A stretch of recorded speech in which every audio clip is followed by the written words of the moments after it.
dalam kadar sedikit membuat kita rileks, tapi dalam kadar yang banyak lama-lama kan kita jadi kelelahan tapi nggak bisa berhenti gitu, karena kan kepengen terus. Kalau kita terbiasa berpikir kritis, kalau kita belajar itu kan jadi makin pinter gitu ya, karena kan otaknya itu menyesuaikan. Tapi kalau yang diisinya dengan yang receh-receh, akhirnya ya kita bisanya mencerna itu yang receh-receh begitu. Karena ini tuh remeh, ini tuh receh gitu ya, kita tuh tidak perlu mikir gitu, otak kita itu terlatih nggak mikir gitu ya. Itu dalam kadar tertentu kan sebenarnya menghibur ya, mengendorkan syaraf, bikin kita rileks gitu. Nah, itu sesuatu yang normal dan bahkan tuh diperlukan. Podcast kamu, dengarkan inspirasi dari firman Tuhan, dan jadilah saluran berkatnya. Sebuah persembahan dari warung sate kamu untukmu. Shalom Sobat Muda, kembali lagi di podcast kamu. Podcast dari warung sate kamu, khusus untuk kamu. Nah, kembali lagi bersama saya Joshua Sasela sebagai host buat teman-teman selama 30-45 menit ke depan. Dan hari ini kita akan membahas topik yang gak kalah menariknya dengan topik-topik sebelumnya. Nah teman-teman, sebelumnya saya mau nanya nih, pernah gak sih teman-teman main HP, scroll IG, TikTok, sosmed, YouTube, apapun itu, dan yang tadinya pengen refreshing malah jadi numbing alias mati rasa, malah capek dan makin burn out rasanya. Nah teman-teman, fenomena itu biasa dikenal dengan istilah brain rot, yaitu fenomena di mana otak mengalami penurunan intelektual dan mental karena terlalu sering mengkonsumsi konten-konten yang receh dan dangkal.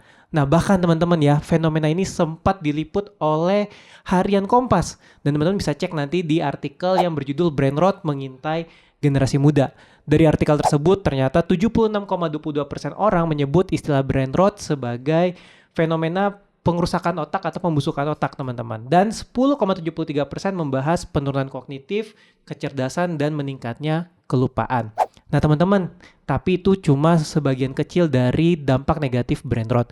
Brain rot gak cuma mempengaruhi otak kita, tapi mempengaruhi kondisi emosional, mental, bahkan spiritual kita. Makanya hari ini kita akan mengundang narasumber yang ahli dalam bidangnya untuk membahas fenomena ini. Beliau adalah seorang doktor dalam bidang psikologi, dosen, konselor, bahkan pelayan Tuhan yang memiliki kepedulian yang tinggi terhadap kesejahteraan psikologis, terutama dalam konteks keluarga dan parenting. Nah teman-teman, mari kita sambut bersama Bu Herawati. Selamat datang Bu Hera. Halo. Nah Bu Hera, sebelum kita mulai nih bahas tentang topik ini, saya pengen nanya nih Bu, sebelumnya bisa diceritain sedikit nggak Bu tentang kesibukan Ibu akhir-akhir ini dan apa yang jadi fokus pelayanan Bu Hera selama mungkin setahun, 2 tahun, 5 tahun, atau bertahun-tahun belakangan ini? Ya oke. Saya seorang dosen, saya juga seorang konselor. Saya melayani di STT Reform Indonesia. Kalau sebagai konselor saya melayani di STTRI dan juga di Hope Counseling Center di UPH.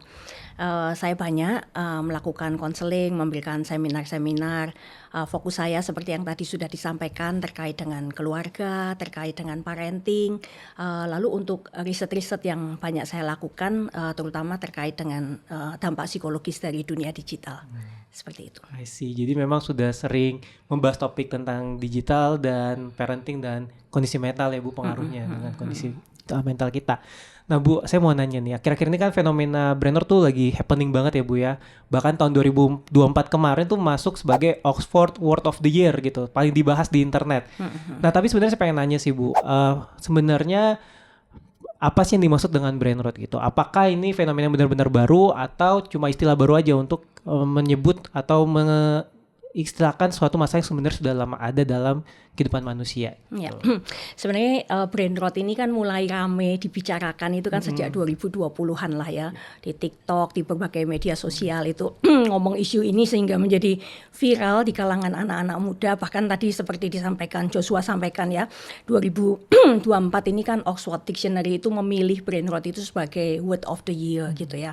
Berarti kan kata ini itu menjadi kata yang paling banyak diomongin orang. Kalau itu dibicarakan itu menjadi viral begitu ya, menjadi percakapan lah di dunia digital gitu ya. Tetapi sebenarnya ini bukan suatu konsep yang baru.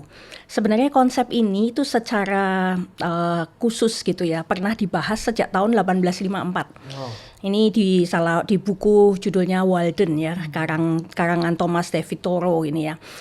Dia tidak menyebutkan kata brain rot, tetapi dia menyoroti penurunan fungsi otak seperti yang tadi Joshua katakan ya.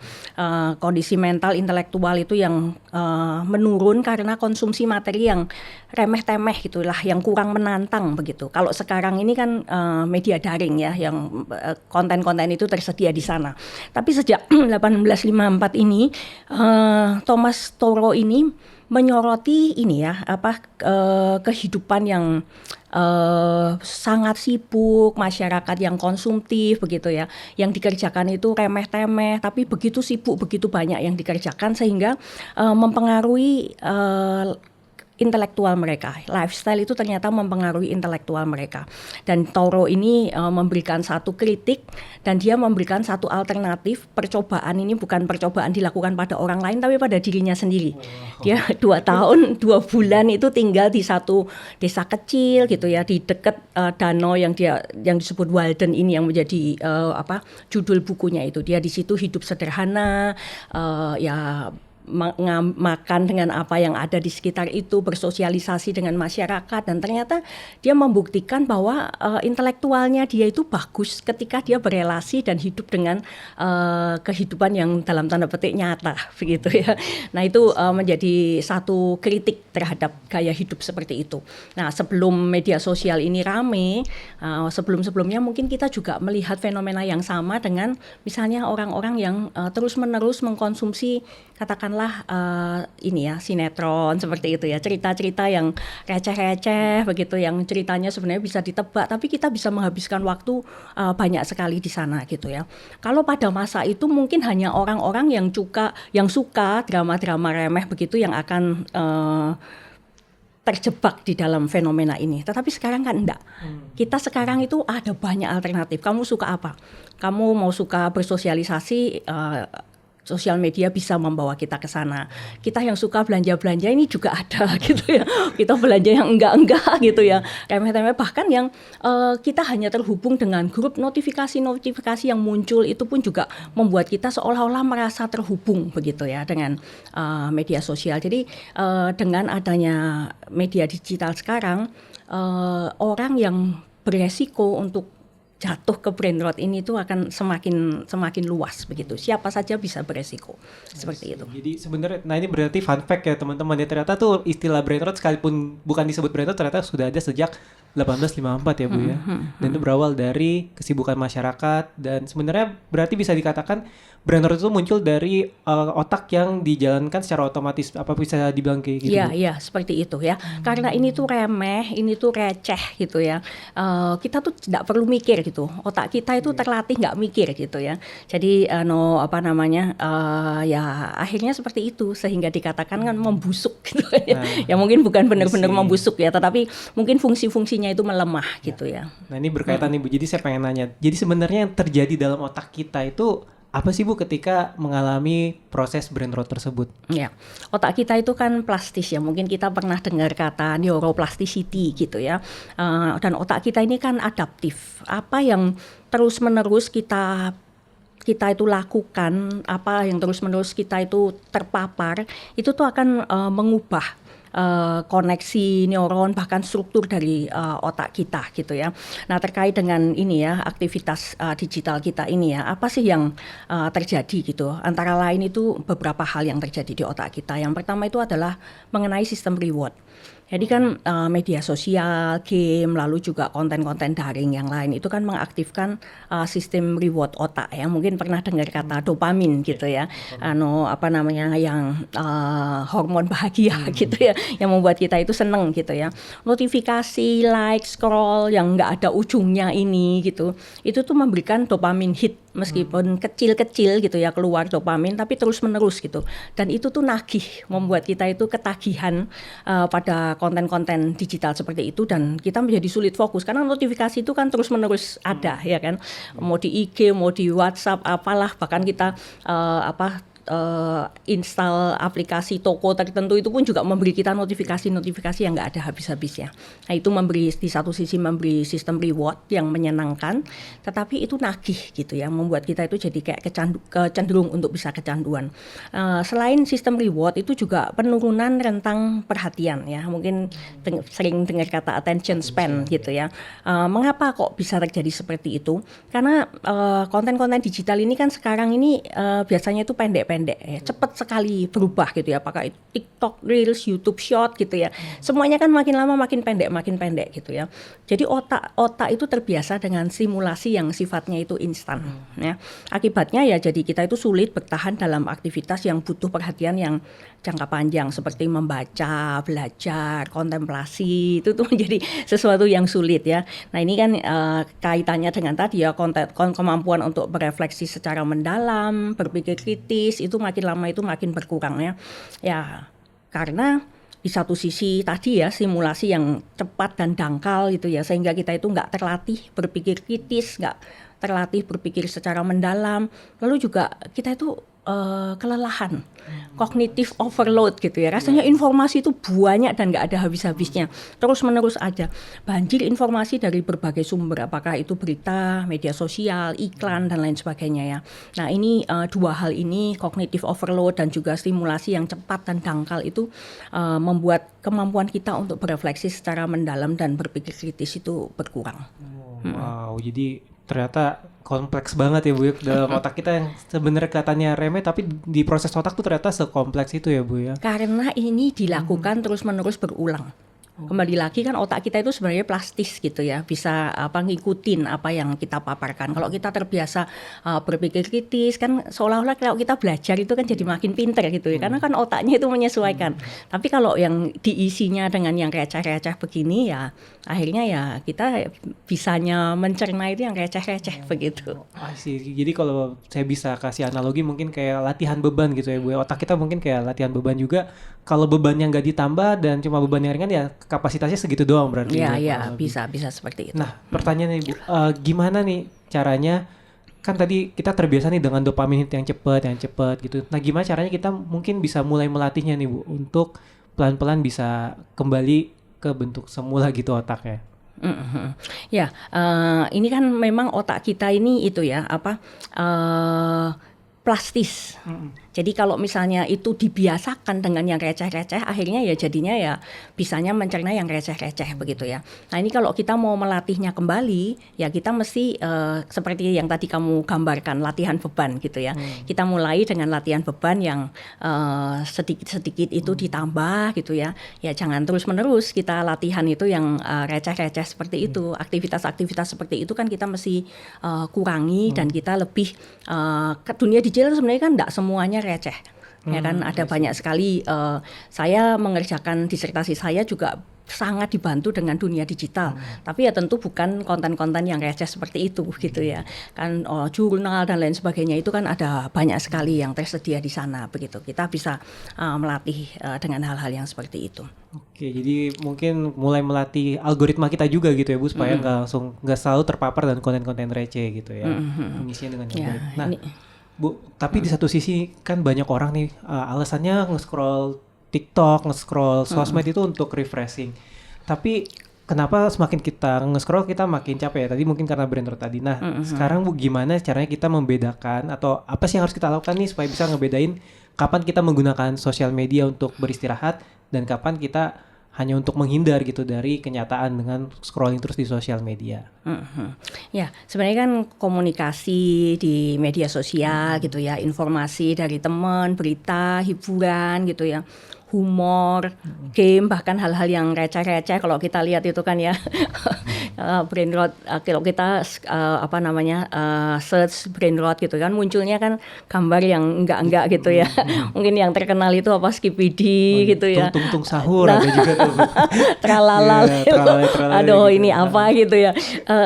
Itu dalam kadar tertentu kan sebenarnya menghibur ya. Menghibur, mengendorkan syaraf, bikin kita rileks gitu. Itu sesuatu yang normal dan bahkan tuh diperlukan gitu kan. Kita tuh mengurangi beban psikis kita gitu ya. Kalau terus tegang gitu kan ya nanti bisa gampang stroke gitu ya. Ujung-ujungnya Bu, ya.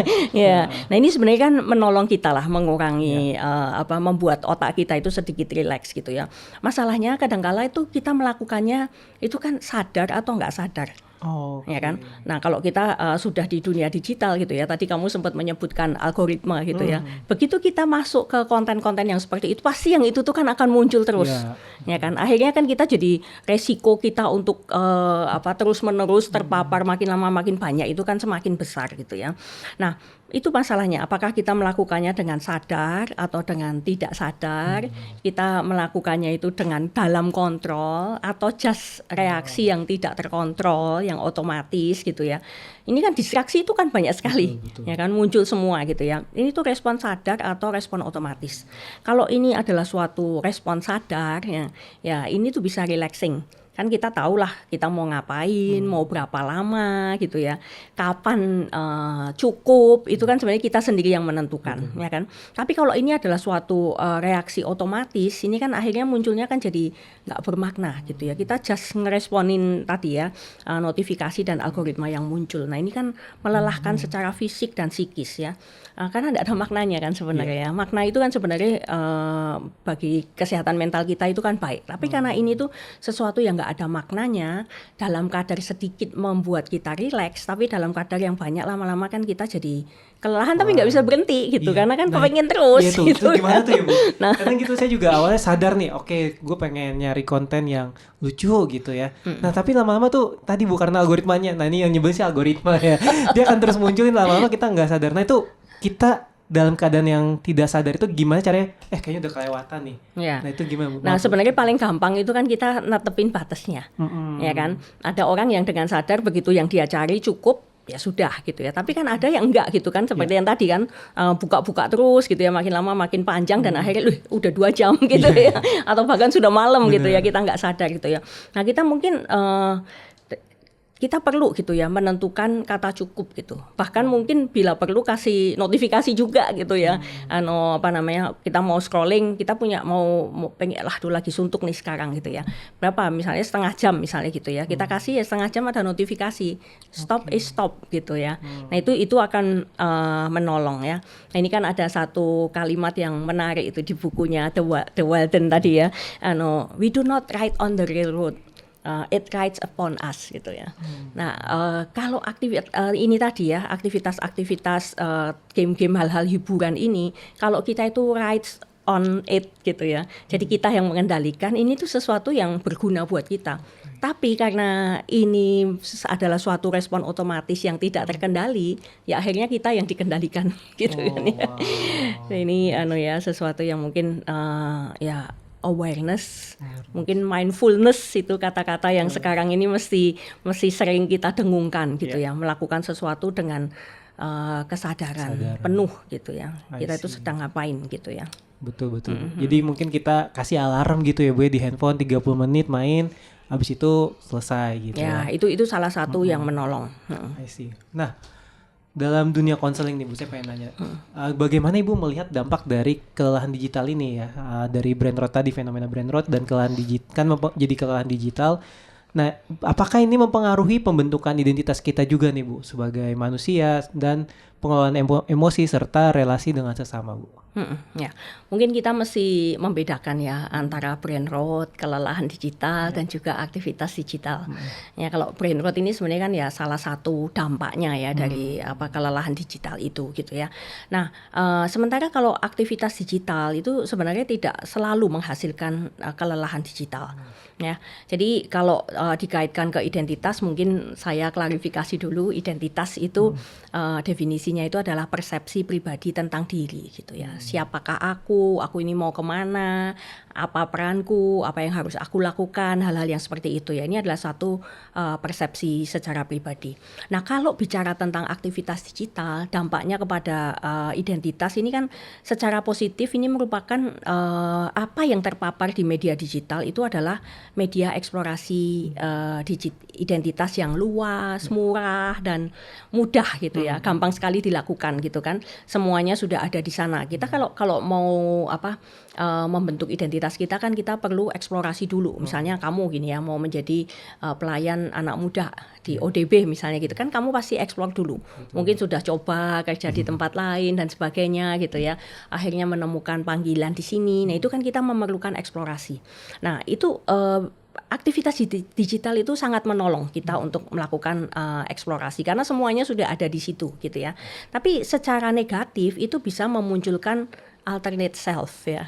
Diri yang alternatif, bukan diri yang sebenarnya. Karena kan di sana kita misalnya kita nonton katakanlah ini ya influencer gitu ya. Wih kok kayaknya enak ya jalan-jalan kayak gitu ya, duitnya banyak gitu ya, mungkin bisa pernah ada spill gitu berapa digit gitu ya, kok kayaknya enak banget nih, ngapain ini aku mesti dari jam 8 sampai jam 5 sore ditambah perjalanan kalau di Jakarta gitu ya, cuma segini gitu ya. Nah ini mungkin itu bisa memunculkan satu diri alternatif, kayaknya aku bisa sih kok kayak gitu ya. Nah itu diri yang bukan diri gitu ya, itu salah satu yang secara negatif itu bisa terjadi seperti itu ya. Nah terkait dengan emosi gitu ya, kalau ini adalah sesuatu yang terkendali sebenarnya seperti yang tadi dikatakan ya, ini tuh bisa menghibur kita, ini bisa menjadi satu mood modification gitu ya. Kalau kita lagi capek, kita lagi suntuk, nah media digital ini sebenarnya kan menolong gitu ya. Ya non digital sebenarnya juga ada kan, kita mau jalan sama temen lah, ngopi lah, keluar kota sebentar misalnya gitu ya, itu kan juga alternatif yang bisa menjadi satu mood modification ya. Tapi kalau berlebihan ya dampaknya kan kita kelelahan gitu ya. Nah ke relasi interpersonal, sebenarnya relasi yang ada di media daring itu bisa memperkuat relasi yang ada di luring gitu. Cuman permasalahannya kadang-kala kan tidak semua orang itu punya kapasitas, kemampuan untuk membangun relasi di dunia luring. Nah, luring itu yang di luar jaringan. Nah, okay. Jadi yang analog gitu ya. Kalau saya pernah dikomplain sama seorang wartawan, saya ngomong ini dunia nyata. Lu Bu, ini di media daring juga nyata katanya. Ya oke gitu ya. Kalau ini menggantikan relasi yang luring gitu ya. Nah, ini kan yang dimunculkan di media daring ini kan bisa jadi adalah alternate self gitu ya. Jadi ini adalah sesuatu yang palsu, sesuatu yang tidak otentiknya. Nah, tapi kalau ini ada itu kan aktivitas digital. Kalau ini adalah kelelahan digital, yaitu akan memberi rasa nggak berarti, rasa terperangkap gitu ya. Lelah tapi nggak bisa lepas gitu kan. Terus menerus kayak mau nggak mau kita mesti lakukan itu gitu ya. Nah ini efeknya kepada identitas itu ya bisa muncul persepsi diri yang nggak berarti gitu ya, karena kan realitanya kita itu kelelahan, aku kok nggak bisa keluar dari sini gitu ya, muncul diri yang seperti itu ya, emosinya ya overwhelm gitu ya, lelah, nggak percaya, nggak berarti gitu ya. Nah kalau ke relasi interpersonal itu bisa apa yang disebut sebagai depersonalisasi, depersonalize ya, kita tuh jadi berespon itu kayak kehilangan empati gitu ya. Kadang-kala kalau kita lihat di media digital itu kan kadang respon-responnya itu kan kasar gitu ya. Nggak lagi dengan kesadaran sendiri, tapi seolah-olah kita ini kan menjadi satu grup gitu kan ya, kelompok tertentu di media digital gitu ya. Respon-responnya seringkali kan seperti itu. Kan kalau kita lihat nih ya, katakanlah kritik kepada pejabat gitu. Waduh kayaknya itu kalau lagi ngomong itu berani banget gitu ya. Begitu ditangkap, ini kan sudah sendiri gitu ya. Nggak lagi ada di dalam grup yang seperti itu gitu ya. Ini akhirnya kan jadi kita nggak jadi diri kita sendiri. Hal-hal yang seperti itu yang kita mesti waspadai ya. I see. Ternyata dampak ke dalam diri dan relasi itu berpengaruh banget Bu ya ternyata. Nah kalau kita refleksikan ke Alkitab nih Bu ya. Kalau kita di Alkitab ada nggak sih tokoh yang kurang lebih tuh bisa kita pelajari untuk jadi refleksi di tengah kelelahan digital ini? Siapa yang bisa kita jadikan contoh gitu Bu? Kalau saya lihat gitu, ini brain rot ini kan intinya kan otak kita itu melemah gitu ya, kehilangan fungsi optimalnya gitu kan karena konsumsi hal yang remeh-temeh gitu ya. Kalau saya lihat di tokoh Alkitab yang menggambarkan seperti itu tuh mungkin Simpson ya. Ya, Simpson ini kan sebenarnya nasir Allah gitu ya. Dia itu punya panggilan menjadi seorang nasir gitu ya, menjadi pemimpinnya Israel. Pada masa itu konteksnya itu melawan Filistin, diberi kekuatan yang luar biasa gitu ya. Tapi kan dia justru mengabaikan panggilannya itu dan dia lari kepada hal-hal yang remeh-temeh gitu ya. Ya saat itu nggak ada media sosial gitu ya.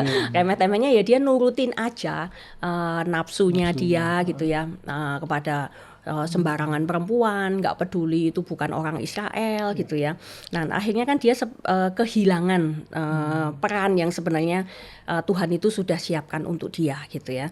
Nah tapi meskipun seperti itu Tuhan sebenarnya tetap pakai Simpson gitu ya. Sampai pada akhir hidupnya itu kan dia membunuh pemimpin-pemimpin Filistin gitu ya. Tapi kalau kita baca dengan teliti gitu ya, ketika dia itu membunuh pemimpin Filistin itu bukan karena dia nasir Allah. Nanti saya nggak catat ayatnya ya, tapi nanti bisa dibaca itu ya di Hakim-Hakim ya. Ketika dia minta itu kan sebenarnya kan bukan untuk dia menegakkan mata Israel, tapi balasan atas dua matanya yang dicungkil itu gitu ya. Jadi Tuhan tetap pakai dia membunuh pemimpin-pemimpin Filistin saat itu gitu ya. Tetapi dirinya sendiri itu sebenarnya kan lebih ke isu personal berarti ya Bu ya. Isunya kan isu-isu yang personal gitu ya. Padahal sebenarnya kan hidup yang satu kali itu gitu. Kalau dia pakai dengan kenal dirinya baik-baik, menjalankan perannya dengan baik, pasti itu kan akan berlimpah-limpah gitu ya. Pertumbuhan dan relasi dengan Tuhan yang ada gitu ya. Mungkin itu bisa menjadi gambaran pada kita gitu. Kita itu anak-anak Tuhan yang sebenarnya itu masing-masing diberikan panggilan gitu ya. Seringkali ya kita milih yang receh-receh dan just menuruti dorongan pribadi kita sendiri gitu ya. Ya mungkin Tuhan tetap, rencana Tuhan atas hidup kita mungkin tetap jadi gitu. Tapi kan kita ini just alat yang nggak menemukan berlimpahnya dipakai Tuhan itu gitu ya. Itu sesuatu yang hilang gitu ya, karena kita itu jatuh memberikan diri kita kepada hal-hal yang remeh-temeh seperti ini. Setuju sih, setuju banget sih. Yang harusnya potensi dirinya tuh bisa lebih, jadi ya di situ-situ aja gitu. Karena ya tadi mungkin brain rot dan ada isu-isu pribadi juga gitu. Dosa-dosa favorit mungkin yang kita lakukan juga itu yang membuat kita jadi nggak maksimal dalam hidup gitu ya Bu ya. I see. Nah ini jadi berkaitan juga nih buat teman-teman yang masih muda gitu ya Bu. Nah akibat dari brain rot tadi kan kita jadi kehilangan fokus, kita sulit untuk berkontemplasi. Dan apakah ini artinya brain rot juga mempengaruhi sisi spiritual kita, Bu? Dan kalau yes, gimana caranya nih supaya kita bisa membangun kembali formasi spiritual kita? Apakah ada formasi spiritual digital mungkin gitu ya yang bisa kita lakukan seperti itu? Iya, oke. Saya setuju sih ya kalau ini tuh disebut bisa mengganggu spiritualitas kita gitu ya. Di diskusi kita di awal tadi gitu ya. Brain rot ini kan membuat kita itu terbiasa menyukai dan bereaksi atas hal-hal yang sepele, hal-hal yang dangkal gitu ya. Responnya itu mesti cepat, otomatis gitu ya. Kita nggak terbiasa berpikir kritis, nggak terbiasa refleksi mendalam gitu. Ini kan berbeda dengan relasi yang otentik dengan Tuhan. Ini yang perlu kesadaran diri, perlu mendigest firman gitu ya, perlu kepekaan, merasakan kehadiran. Ini semua kan beda gitu dengan yang tadi ya, aktivitas yang otomatis itu ya. Respon Tuhan itu kadang nggak cepet gitu kan ya. Rela berproses, hal-hal seperti ini itu kan sama sekali berbeda dengan yang respon-respon yang terbiasa kita lakukan. Balik lagi kepada plasticity otak gitu ya. Otak kita terbiasa yang cepet-cepet kayak gitu, makanya denger khotbah ya males gitu ya, saat teduh ya cepet-cepet gitu ya. Bener. Itu memang cara kerjanya spiritualitas itu memang harus pelan-pelan gitu kan ya. Kalau misalnya mau dicari gimana nih caranya supaya anak muda yang lagi jalan kenceng ini bisa dapat, ya jadi sulit gitu ya. Karena memang ada, saya rasa media digital ini kan di satu sisi secara konten ini bisa disebarkan dengan sangat mudah gitu ya. Tapi kan memang ada respon-respon pribadi yang diperlukan gitu ya terkait dengan spiritualitas yang mendalam. Mungkin kalau just membagikan pengetahuan gitu ya, saya rasa media digital ini ya sangat membantu gitu. Kemarin ya pada masa COVID COVID-19 kemarin. Itu kan hampir semua aktivitas dilakukan secara digital. Saya pernah ikut retreat digital yang intinya itu kan ya seperti kita itu alone with God gitu ya. Nah, cuman bagaimana ini kita bisa alone with God di rumah, tiba-tiba tukang paket dateng gitu ya. Apalah ada aktivitas ini itu yang rasanya kita bisa sambil lakukan ini itu gitu ya. Itu kan menjadi sesuatu yang saya rasa tidak akan sama gitu ya. Dengan kita memang sengaja menyediakan waktu pergi ke satu tempat secara khusus, meninggalkan aktivitas kita sehari-hari, memfokuskan diri untuk mendengar firman, untuk memikirkan tentang Tuhan, itu pasti berbeda. Jadi di satu sisi media digital ini memang membantu gitu ya dalam tadi ya penyebaran informasi, membangun komunitas gitu. Saya rasa itu sangat membantu ya. Tapi kita mesti sadar bahwa fungsi kehadiran itu tetap perlu gitu ya. Fungsi melambatkan hidup itu tetap sesuatu yang perlu gitu ya. Yang saya rasa tidak bisa serta-merta digantikan gitu dengan media digital. Jadi mesti tetap di luar jaringan Bu ya solusinya gitu dan melambat. Nah ngomong-ngomong soal melambat nih Bu ya, gimana sih caranya untuk mulai slow down atau melambat dari hidup yang overstimulated ini gitu? Apakah dengan digital detox? Tapi kan seperti yang Ibu tahu beberapa dari kita, apalagi anak muda tuh banyak yang bekerja di bidang digital juga nih Bu. Atau ada pendekatan lain yang bisa Ibu rekomendasikan buat teman-teman yang mungkin pengen digital detox tapi sulit atau susah gitu? Ya, saya rasa tuh ada dua hal utama yang mesti dilakukan gitu ya. Nah ini biasanya kalau kami para konselor ini juga melakukan pendekatannya kan seperti itu gitu ya. Yang pendekatan yang pertama seperti tadi yang kamu sampaikan ya, digital detox gitu ya. Intinya kan mengurangi perilaku yang sekarang ini sudah ada gitu ya. Nah digital detox ini kalau dilakukan sendiri itu memang sulit. Ya, nah ini mungkin akan baik kalau itu tuh dilakukan di dalam komunitas. Jadi kalau misalnya kita anak-anak Tuhan misalnya sesama teman KTB misalnya gitu ya, atau beberapa teman di kampus lah di mana gitu ya, kita kerjakannya bareng-bareng untuk saling mengingatkan itu penting gitu ya. Karena kan kalau begitu kita sudah terpapar dengan itu ya kan kadang-kadang kesadaran itu hilang. Baru sadar setelah 3 jam gitu kan ya. Setelah matanya sepet gitu kita baru sadar gitu ya. Nah itu sesuatu yang akan sulit kalau itu tuh dilakukan sendiri ya. Mungkin sekarang juga ada istilah JOMO gitu ya. Joy of missing out gitu ya. Nah, kalau kita selalu mau semuanya selalu update, selalu enggak boleh ketinggalan, mesti tahu semuanya, itu kan biasanya FOMO gitu ya. Nah, ini kan muncul lawannya gitu ya. Nah, JOMO ini kan sebenarnya intinya kan mensimplify life gitu ya. Enggak perlulah harus selalu update lah selalu dapat banyak like, selalu terhubung, itu tuh enggak terlalu perlu gitu ya. Tapi mencoba mengarahkan ke ini ya, hal-hal yang lebih meaningful, mensyukuri saat ini, balik lagi ke mindful gitu ya. Saat ini nih aku lagi ngapain gitu ya, dengan penuh kesadaran meresponi apa yang ada di hadapan kita ya. Hidup itu didigest gitu ya, sehingga menjadi lebih berarti ya. Nah, balik lagi kepada plasticity otak. Ya kan? Otak yang plastis ini bisa dilatih gitu ya, untuk jadi punya pola-pola yang baru gitu ya. Nah, dan mungkin satu yang praktis membantu itu kan alternatif. Nah, ini alternatif ini juga satu kata yang menarik ya kalau dikaitkan dengan media digital. Semuanya kan sepertinya itu sudah ada alternatifnya di media digital. Tetapi pada saat yang sama sebenarnya kan kita itu kehilangan alternatif gitu kan. Coba aja tuh anak-anak muda apalagi yang kecil-kecil gitu ya. Rasanya kan sudah tidak ada gitu aktivitas alternatif lain selain dari media digital ini gitu ya. Jadi ini sesuatu yang menurut saya perlu dikembangkan gitu ya. Hobi yang analog, mengembangkan skill-skill baru, komunitas yang analog gitu ya. Kemarin pada waktu riset disertasi saya gitu, disertasi saya itu risetnya itu di kalangan emerging adult ya, jadi anak-anak kuliah itulah 18 sampai 25 tahun itu ya. Itu yang ternyata mereka itu masih menyukai aktivitas yang luring. Dibandingkan lebih dari 90% itu lebih menyukai aktivitas yang luring. Meskipun 52 atau 53% itu lebih suka aktivitas yang daring. Karena aktivitasnya semuanya ada di sini, membantu gitu ya.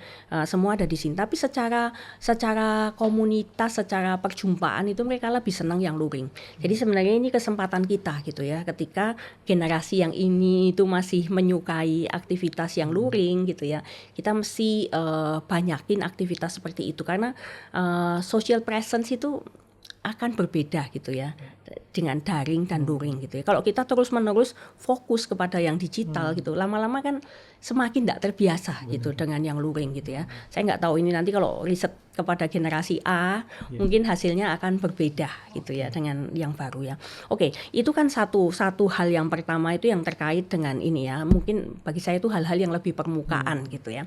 Tapi ada hal yang lebih mendalam yang mesti kita itu cari tahu. Mengapa kok kita itu jadi overstimulated? Apakah semata-mata karena medianya? Ternyata realitanya kan enggak semua orang yang pakai media yang sama itu akhirnya jadi overstimulated kan enggak gitu ya. Tapi berarti kan ada faktor yang lain di luar medianya sendiri gitu ya. Nah, kita mesti cari tahu, dan yang paling umum mendorong itu sebenarnya kan kebutuhan psikologis. Apa kebutuhan psikologis yang mendorong aktivitas yang berlebihan ini? Ini yang kita itu mesti tahu ya. Macam-macam sih itu ya. Mungkin rasa berharga gitu ya. Karena kalau kita komen-komen diresponin orang itu rasanya kan kita itu apa ya? Kayaknya itu berguna lah hidup ini gitu ya. Kalau realitas sehari-hari kan mungkin kalau kita itu bukan orang yang populer, orang yang pikirannya itu orang dengerin itu mau denger gitu ya. Kadang-kala kan kita kesulitan di dalam aktivitas yang luring ini, yang di luar jaringan ini kan sulit gitu ya. Nah, tapi kita komen meskipun itu orang yang nggak kita kenal gitu. Apalagi kalau itu nggak kita kenal gitu ya. Kita bisa menjadi orang yang lain gitu kan ya. Ada rasa berharga di situ. Itu kan nagih. Ya kan, sementara hidup yang nyata ini membuat kita makin minder di situ kok kita rasanya tuh ada rasa berguna gitu ya, kebutuhan teman, kesepian gitu ya. Ini kan kita mesti cari tahu gitu ya. Rasa harus terus memenuhi kewajiban tertentu, main game ini kalau belum terpenuhi sekian itu rasanya kayak masih ngutang gitu ya. Nah, ini kan ada kebutuhan psikologis di belakang itu gitu ya. Rasa berhak pakai waktu, aku udah capek seharian kerja, rasa berhak pakai duit, aku udah mesti bayar ini itu, ini sekarang aku boleh belanja macam-macam gitu ya. Nah, ini kan sebenarnya yang kita itu mesti kenali, cari tahu, dan kita challenge gitu ya. Benar nggak itu yang pikiran-pikiran atau perasaan-perasaan yang seperti itu gitu ya. Atau mungkin hal yang lebih serius lagi gitu ya, terkait dengan sistem keluarga gitu. Nah, ini yang membuat permasalahan itu menjadi kompleks. Kadang kita punya niat, kita punya komunitas, itu kadang enggak bisa sembuh-sembuh gitu ya, karena kita masih tinggal di rumah dengan sistem keluarga yang berantakan gitu ya. Nah, ini yang itu menjadi kesulitan yang saya rasa itu nyata gitu ya, yang enggak bisa. Kenapa kok kita tidak bisa membereskan yang di permukaan saja? Karena di belakangnya ini sebenarnya kan ada hal yang lebih kompleks gitu ya. Jadi ternyata untuk memperbaikinya pun harus menggali lebih dalam lagi ya Bu ya. Iya. Isunya, dan ternyata masih ada harapan juga buat teman-teman yang mungkin sudah brain rot, karena tadi ya otak itu sifatnya plastis ya, jadi tetap bisa dilatih dan masih ada harapan. Nah Bu, yang terakhir nih buat teman-teman anak-anak muda yang mungkin lagi terjebak dalam siklus brain rot dan mungkin sekarang lagi nonton sambil hopeless rasanya gitu ya dengan keadaannya, apa pesan penguatan yang bisa Ibu sampaikan nih buat teman-teman? Ya. Ini kemarin saya dikasih oleh panitia podcast ini ya, istilah liturgi digital gitu ya. Saya rasa ini satu istilah yang bagus gitu ya. Nah, kalau liturgi itu kan harus ada pusatnya gitu ya. Pusatnya itu siapa gitu. Kalau kita di gereja ya liturgi kita ya menyembah Tuhan, meskipun belum tentu gitu ya. Kita datang ke gereja ini lagi menyembah Tuhan atau menyenangkan diri sendiri juga nggak tahu gitu ya. Tapi saya rasa ini penting gitu ya, aktivitas digital kita ini tuh siapa pusatnya. siapa yang disembah dan yang disenangkan ya. Sebenarnya kan cuma ada dua gitu kan ya. Apakah itu Tuhan, apakah itu diri gitu ya. Nah kalau ini untuk Tuhan berarti kan aktivitas digital itu adalah satu aktivitas yang dengan sadar itu didesain, dipikirkan, dikerjakan untuk kemuliaan Tuhan. Media digital ini kan alat untuk kemuliaan Tuhan. Saya rasa ODB lebih mudah gitu ya mengatakan ini tuh untuk Tuhan gitu ya. Semua ini didesain ke sana gitu ya. Tapi bagaimana ketika itu tuh dalam ranah pribadi kita gitu. Nah, seringkali kan ya kita kalau ditanya ya kita bisa ngomong seperti itu gitu ya. Tetapi dalam prakteknya kan ya seringkali kan ya cuman ini lagi capek gitu ya, nyari data dan lain sebagainya gitu ya. Itu Tuhannya itu mungkin ya enggak muncul secara jelas gitu ya. Nah, kalau enggak Tuhan itu berarti kan pusatnya itu kan diri. Yang disembah itu, yang sedang disenangkan itu kan diri gitu ya. Dan saya rasa diri ini kita bisa pecah lagi jadi dua gitu ya. Apakah ini just untuk kepuasan psikologis belaka gitu ya, respon otomatis, brain rot gitu ya. Seperti mungkin kayak layang-layang putus gitu ya. Mungkin dia masih terbang gitu ya. Tapi sebenarnya arahnya itu kan jatuh kan. Karena gravitasi. Kalau dia sempat naik itu sebenarnya bukan karena dia dikendalikan ya. Mungkin lagi ada angin aja gitu ya. Nah ini kan kalau kita hanya untuk kepuasan psikologis kita gitu ya. Pasti itu turun, akhirnya itu akan turun gitu ya. Karena ya memang diri yang jatuh dalam dosa ini ya pasti maunya kan nyenengin diri sendiri gitu. Dan itu artinya kan semakin jauh dari Tuhan ya.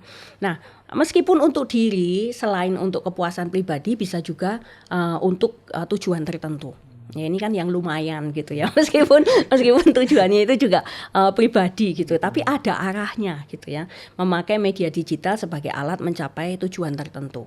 Ya apakah itu uang, mungkin ketenaran, hal-hal yang penting yang bukan untuk Tuhan gitu ya. Nah, ini pusat liturgi ini ya sebenarnya itu kita mesti tanya dulu gitu ya. Kita itu yang mana gitu? Apa yang berharga buat kita? Kepentingan Tuhan atau pekerjaan Tuhan atau kepentingan diri gitu ya. Nah, mungkin kalau kita ngambil dari Matius 6 ayat 21 atau Lukas 12 ayat 34 gitu ya, di mana hartamu berada di situ hatimu berada gitu kan. Kalau memang arahnya itu memuaskan diri ya pasti kita akan di situ terus. Mau diajari detox lah, mau diajarin apa ya tetap puter-puternya itu akan ada di sekitar itu aja gitu ya. Jadi ini kan kita mesti lihatlah lebih dalam hati kita itu sebenarnya ada di mana. Nah, liturgi itu kan juga ada elemennya gitu ya. Ya tadi ya ada kesadaran gitu ya dengan mindful. Kita mesti lihat ini tuh kepentingannya itu apa dan ada batasan waktu gitu ya. Konten-konten apa yang kita itu cari gitu ya. Kalau yang receh-receh ya kita mesti tahulah. Ini tuh just untuk relaxing gitu ya. Ya relaxing ya porsinya ya jangan terlalu banyak gitu ya. Ya oke ya. Lalu liturgi itu kan juga ada strukturnya gitu ya. Ya sesuaikanlah dengan keunikan diri kita, kebutuhan kita gitu ya. Tapi mesti jelas gitu ya. Kita ini beraktivitas digital tuh mau apa? Mau berapa lama? Dan lakukan itu dengan kesadaran. Ya itu sesuatu yang sangat penting gitu ya. Baik Bu Hera, terima kasih buat insight-nya yang banyak banget Bu dan sangat membuka mata dan hati kami nih yang mendengarkan, yang bercakap-cakap juga sama Bu Hera. Nah Bu, boleh nggak Ibu Hera tutup podcast kali ini dengan doa dari Bu Hera? Ya oke. Mungkin ada sedikit lah ya harapan buat kita semua gitu ya. Rasa kosong ini gitu ya, kalau sekarang ini kita rasakan ya, beraktivitas digital rasanya tahu banyak banget tapi kok kosong gitu ya. Ini tuh kan ada sebabnya gitu ya. Ini bukan sesuatu yang come from nowhere gitu ya. Ini tuh sesuatu yang ada sebabnya. Ya ini pemenuhan kebutuhan psikologis yang semu sebenarnya ya. Kita terus tergulung di situ gitu ya. Dan ternyata ya ini memang bukan yang sejati gitu ya. Bukan yang sejati ya. Kenali dan cari tahu gitu ya. Nah pengharapan kita ya yang sejati itu ada di dalam Tuhan gitu ya. Ya bebas sejati itu bukan berarti just mengerjakan apapun yang kita mau tapi ternyata kita terperangkap gitu ya. Bebas yang sejati itu kan bisa berkata tidak, bisa melakukan hal-hal yang menurut kita gak seharusnya dilakukan gitu ya. Kita koneksi yang sejati itu ya dengan teman-teman yang real. Mungkin kita bukan orang yang populer yang bisa gampang berrelasi dengan banyak orang, tapi ya mulai dengan yang 1-2 yang ada gitu ya, yang real gitu ya. Dan lakukan aktivitas-aktivitas yang bermakna melalui menemukan dan melakukan panggilan Tuhan. Dan jagi plasticity otak itu juga hope kita. Ya, apa yang otak yang sudah terbiasa ototnya lemes ini tuh bisa dilatih lagi gitu ya. Oke, kira-kira itu ya, kita akan tutup bersama di dalam doa. Bapa di surga, kami mengucap syukur kalau kami menjadi satu generasi yang hidup di dalam dunia internet yang di satu sisi sangat membantu kami. Di satu sisi ini tidak bisa lepas dari kehidupan keseharian kami Tuhan, tetapi di sisi yang lain hal ini juga membuat kami hanyut di dalam pemenuhan kebutuhan psikologis kami saja. Ini membuat kami kehilangan diri, kehilangan panggilan kami, dan bahkan mungkin kami akan menyia-nyiakan hidup kami yang satu kali ini. Ya Tuhan, kami tahu bahwa Engkau adalah pengharapan kami, tetapi kami tidak tahu Tuhan, apakah kami sungguh menginginkan Engkau. Karena itu tolong Tuhan, berikan kepada kami keinginan untuk menginginkan Engkau, sehingga hidup kami yang satu kali ini bukan menjadi satu kehidupan yang sia-sia, tetapi satu kehidupan yang dipuaskan, karena kami berelasi dengan Engkau Allah yang sejati, karena kami berelasi dengan orang-orang yang real, orang-orang yang memang Tuhan sediakan di sekitar kami. Dan kami mengerjakan aktivitas kami ini untuk sesuatu yang bermakna yang Tuhan sudah siapkan untuk hidup kami. Karena itu ya Tuhan, kasihanilah kami dan tolong kami bisa menggunakan aktivitas digital kami dengan bijaksana. Kalau saat ini mungkin kami ada di dalam kondisi terperangkap dengan kelelahan digital atau brain rot, Tuhan, kami punya pengharapan karena Engkaulah yang memiliki kami dan Engkau yang akan membawa kami keluar. Dan kami bersyukur kalau Engkau memberikan otak yang plastis sehingga kami bisa melatihnya kembali. Kasihani kami Tuhan dan tolong kami untuk lepas dari belenggu yang sudah membelenggu kami saat ini. Di dalam nama Tuhan Yesus kami berdoa dan mengucap syukur. Amin. Oke, nah teman-teman, semoga obrolan ini bisa jadi ruang refleksi buat kita semua untuk kita kembali hadir dalam hidup kita sendiri, untuk orang-orang yang kita kasih, dan tentunya kembali kepada Tuhan. Nah teman-teman, yuk bantu kami untuk menjangkau lebih banyak orang. Teman-teman bisa subscribe YouTube kami, bisa share juga podcast ini ke teman-teman yang mungkin membutuhkannya. Dan teman-teman juga bisa nih berkontribusi dalam pelayanan Warung Sate Kamu melalui dukungan donasi seberapapun yang teman-teman berikan, sangat berarti bagi kami. Supaya hikmat Tuhan yang mengubahkan hidup bisa diterima dan dimengerti oleh lebih banyak orang. Oke, sampai jumpa di episode selanjutnya. Tuhan Yesus memberkati. Bye-bye. Terima kasih telah mendengar podcast kamu. Kami berdoa kiranya podcast ini menolongmu semakin bertumbuh mengenal Tuhan. Jangan lupa juga untuk follow channel podcast ini, karena akan ada konten-konten menarik yang akan kami upload secara reguler. Sampai jumpa lagi. Podcast kamu, persembahan dari Warung Sate Kamu.